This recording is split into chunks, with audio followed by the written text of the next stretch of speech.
നമസ്കാരം. മലയാളി ഫ്രം യുകെയുടെ ICC T20 men's world cup ന്യൂസിലേക്ക് സ്വാഗതം. ഇന്നലെ നടന്ന സിംബാബ്വെ ശ്രീലങ്ക മത്സരത്തിൽ ഒരു അട്ടിമറി വിജയം സിംബാബ്വെ സ്വന്തമാക്കി. ഗ്രൂപ്പ് ഘട്ടത്തിലെ മത്സരമായിരുന്നെങ്കിലും ആ ഒരു വിജയത്തോടു കൂടി സിംബാബ്വെ ഓരോ ടീമിനും വ്യക്തമായ താക്കീത് തന്നെയാണ് തന്നിരിക്കുന്നത്. ഞങ്ങളെയും നിങ്ങൾ പേടിക്കണം.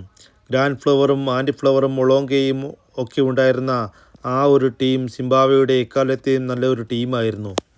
ആ ടീമിൻ്റെ പ്രതാപത്തിലേക്കാണ് ഞങ്ങൾ തിരിച്ചെത്തിയിരിക്കുന്നത് എന്നാണ് സിംബാബ്വെ പറയാതെ പറഞ്ഞിരിക്കുന്നത്. മാച്ച് സമ്മറിലേക്ക് വന്നാൽ ടോസ് ലഭിച്ച ശ്രീലങ്ക ബാറ്റിംഗ് തിരഞ്ഞെടുത്തു. നല്ല ഒരു തുടക്കം തന്നെയായിരുന്നു. 54 റൺസിൽ നിൽക്കുമ്പോൾ ശ്രീലങ്കയുടെ ആദ്യ വിക്കറ്റ് നഷ്ടമായി.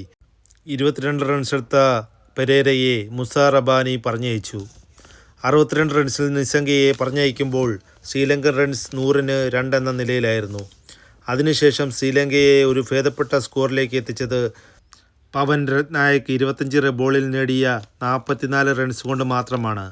അങ്ങനെ ശ്രീലങ്ക 20 ഓവറിൽ 178-ന് 7. മറുപടി ബാറ്റിങ്ങിനിറങ്ങിയ സിംബാബ്വെക്ക് ബ്രിയാൻ ബെന്നറ്റും മറുമാണിയും ചേർന്ന് നല്ലൊരു തുടക്കമാണ് കൊടുത്തത്.